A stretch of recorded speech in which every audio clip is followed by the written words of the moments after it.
Welcome to r/best of Redditor updates, where OP wants to give his girlfriend to his brother. Our next Reddit post is from r/relationship advice. My girlfriend is 21 and I'm 21. We've been dating for about 7 months now. We both used to work at the same restaurant and I asked her out. I always felt like we were very different people, but that's what I liked about our relationship. I feel like I'm always learning something by being around her, and I try my best to indulge in her interests. 3 months ago, I introduced her to my family, and they all seemed to like her, especially my brother, who's 20. I didn't really think much of it, and was happy to see them get along since I'm very close to my brother. But I've realized over time that they just fit way better with each other.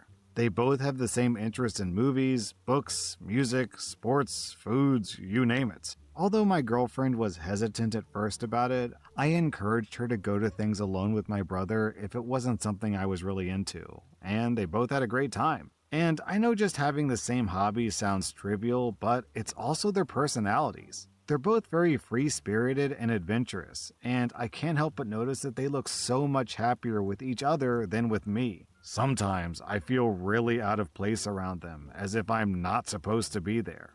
But I swear this is not out of jealousy. I just genuinely think that they're better for each other. I love both of them, and if this is what makes them happy, then I'd rather they date each other and let me move out of their way. I'm not exactly sure how to execute this or talk about this with either of them though. How do I go about setting them up? OP, instead of turning yourself into a martyr, has it ever crossed your mind that the reason why your brother likes you so much is also possibly the same reason why your girlfriend likes you so much? Maybe you have some quality that free-spirited people find appealing. Anyways, 5.5 months later, OP posted an update. After writing that post, I did a lot of introspection and self-reflection. I think a lot of people caught this, but I do indeed suffer from low self-esteem and struggle with low confidence. I didn't want to acknowledge it, but it did get in the way of my relationships often. I'm a brutally honest man, and that's exactly what I did. I was very honest about all of this to my girlfriend. I didn't tell her that I thought my brother and her were soulmates, but I told her that sometimes I feel like I can't directly connect with her because we're so different. And what she said really changed my perspective of our relationship. She said that she loves that I'm different and compliments her in a way that completes her. She also expressed that she would want to get more involved in my hobbies. So the past few months, we've been doing some random things together that we individually enjoy, and it's turned out great for us. She makes me really happy, and I try my best to make her life better too. I've also met her family now, and they're all lovely people as well. We still do things together with my brother, and it's also a good time. I think at the end of the day, the root of all this was indeed my insecurity. It wasn't really about my brother, because I think I would have been insecure if it was a friend or really anyone else. Besides, it is true that I enjoy my brother's company because of the kind of person he is, so it made sense for me to be with someone who's similar. It attributes more to the fact that she fits really well into my life. I've also come to realize that I was looking at this from a very trivial perspective. My girlfriend is so much more than her hobbies and interests, and there's so many other things about her that actually set her apart from other people in my life.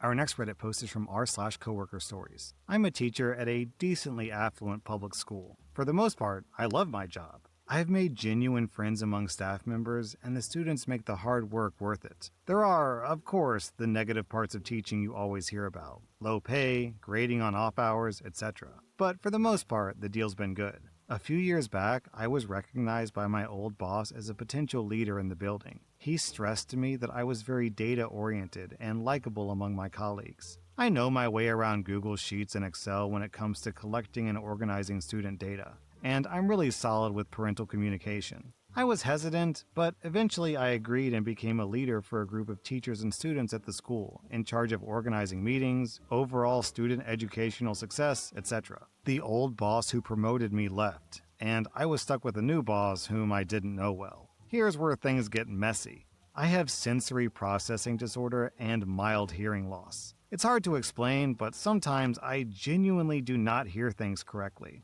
Like if you said, "I'm going to pick up Stacy," I might hear something like, "I'm gone, just wait and see." This happens at least once a day, and it's usually not that big of a deal. Unfortunately, it's not curable, but I manage. In meetings with my new boss would push strategies that were based around focusing on students whose state test scores were almost passing. The idea was that you would focus on all the students, but give extra attention to these guys. These initiatives were never written down, and I would find out later that was because the legality of such a thing was iffy at best. When these ideas were shared with me, I would constantly ask the boss after the meeting to repeat herself and then check my notes to make sure I heard her correctly. I noticed at the time she was passively frustrated that I would do this, even though I explained that I had a hearing disorder. Looking back, I wonder if she felt pressured knowing what we were doing wasn't kosher and if I made a bad impression. Now to introduce the main character of the story, Tinny, since she's the coach of the tennis team. Tinny is well liked by staff members for her years of service towards our community in a particular area.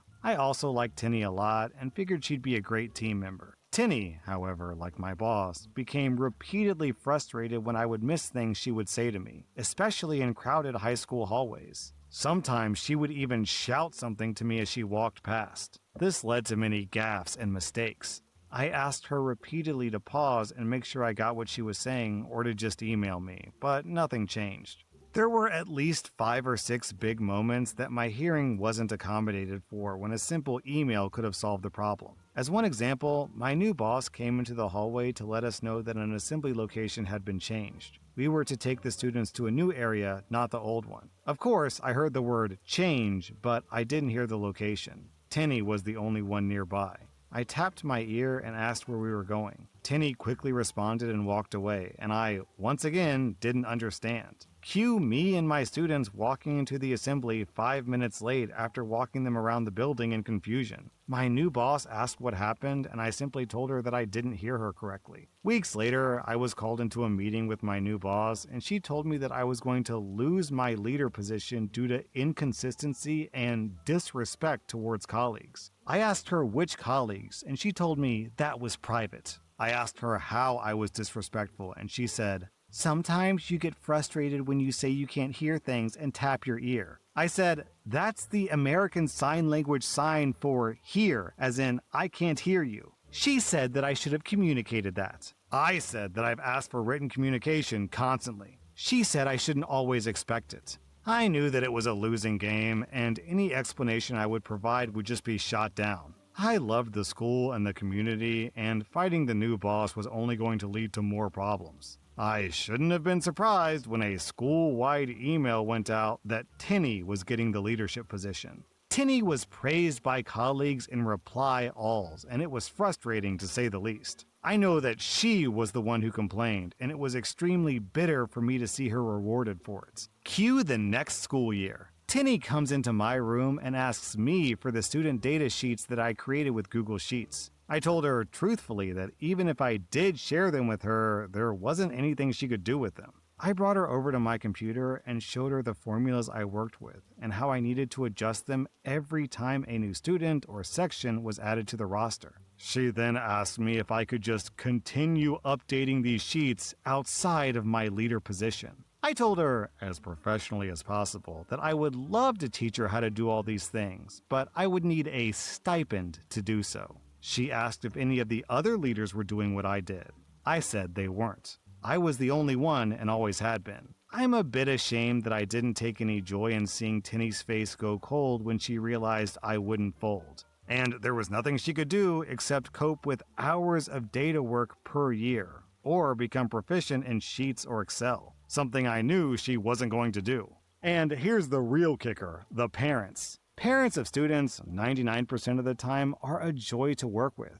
I really mean that. It's so fun to work with the parents of the people that I care the most about. But it's the 1% that make your life a living hell. I've overheard Tinny complaining about being on the phone with a 1% parent for 45 minutes, losing her entire grading time. A call like that would have taken me about 5 minutes tops, since I have the experience of knowing how to stop circular arguments and get the parent on my side for an issue. What has taken me minutes is taking Tinny sometimes hours. Yeah, she's getting my $1,500 stipend now, but I no longer have to deal with the extra meetings, extra parent phone calls, miscommunication, etc. She's getting all the pain I got and more. I feel ashamed that I'm taking so much joy from this. But Tinny made my life hell in a place that I otherwise love, so have fun, Tinny. Then, 4 months later, OP posted an update. It's been a semester's worth of school, so I figured it's time for an update. To say things have been going well for me has been an understatement. As several comments pointed out in my original post, my $1.5 thousand a year stipend was not worth it. Oh wow, I thought it was $1.5 a month. A year? The mental load that left with my leadership position was enormous. I feel so much lighter now, and I've been able to use the time and energy I now have to devote into community projects. I just feel like I'm an overall better teacher. I haven't taken homework once this semester. On the other hand, Tinny's been miserable. She's always one of the last teachers to go home, and she frequently cancels or forgets meetings. Unsurprisingly, Tinny has not been considerate of my hearing accommodation. I keep my own meeting notes and show them to a trusted colleague after to see if I heard everything correctly. A trusted colleague told me after I uploaded my original post that Tinny and 2 other teachers were the ones who complained about my lack of preparation and inconsistencies to my boss. Since then, I haven't spoken to those 2 other teachers unless necessary, but keep very friendly and pretend like I don't know they threw me under the bus. One of these teachers is Ben. Tinny teaches the same middle school subject I do, English. So does Ben. Anyone familiar with education knows that English is one of the heaviest tested subjects. Our school is ride or die for state test scores like a lot of schools in the US. So we put a lot of work into making sure kids get the highest test scores possible. Because I've had extra time and energy, I decided to really focus on exercises and other practices to get these kids scoring as high as I could. These efforts all paid off when, at an all-staff meeting, my boss announced that our grades scored higher in English than in previous years. So far, it's a 20% increase from the previous year overall. Wow! But then my boss said something that chilled the room for a microsecond. Be sure to check your students' individual scores to see how you contributed to the increase. My students were the reason that we saw the bump. Tinny and Ben's scores were slightly lower from the previous year. My boss congratulated me privately, and my job review scores have been the highest of my career. Hilariously, my boss asked if I could share some of my strategies with Tinny and Ben. I said that of course I would, but only share the documents and nothing else. Tinny and Ben have not approached me to ask how I did it, and I like it that way. My favorite part of all of this, because of the lack of funds, the leadership position is being eliminated at the start of the next school year, and our teams are being dissolved. Tinny went through all that drama for just 1 year in the position. I'm trying my best not to relish in the news and just keep my mind focused on my own growth and the 95% of my colleagues who I like and enjoy my company. My students are happier. I'm happier. I've just got to keep my eyes on the positive and leave this behind me. Our next Reddit post is from r/waiting to wed. Me and my boyfriend have been together just over 4 years, lived together for just over 2. I'm 25, he's 27. His brother just proposed to his girlfriend of 2 years, and as happy as I am for them, I also got angry as I thought that we'd be engaged before them. I sat him down this past September and very strongly expressed my desire to get married. He gave a very vague response that he wasn't ready yet, but was feeling more positive towards it as time goes on. I feel like I'm banging my head against a brick wall. He's had issues, which are getting a lot better now, but this situation is constantly making me feel like I'm not good enough to be proposed to. But I'm a catch. I cook, I clean, I make sound financial decisions. We split the bills 50-50. I have a good paying job for my age and career prospects. I plan surprises, I make an effort with my appearance, and I'm not bad to look at. I actually had a very active dating life before I met him, so I know I'm not an ogre, not that it should matter anyways. These past 4 years have been lovely, but I'm ready for the next step. I used to be a lot more ruthless when I was dating around, but I've gone soft, and I obviously love him, and the thought of leaving is painful. But the alternative, a long dating time with no real commitment, in my eyes, is painful and humiliating. So tonight, I burst into tears and asked him to call it now if he has no intention of proposing. He sat quiet while I ranted and raved, and I finished with, "If you have no intention of proposing, that's fine, but please stop wasting my time." To which he looked at me and responded with a solemn, "Okay." We haven't spoken since. In the early days, he would never let me get upset without comforting me, but now it's different. He lets me cry alone.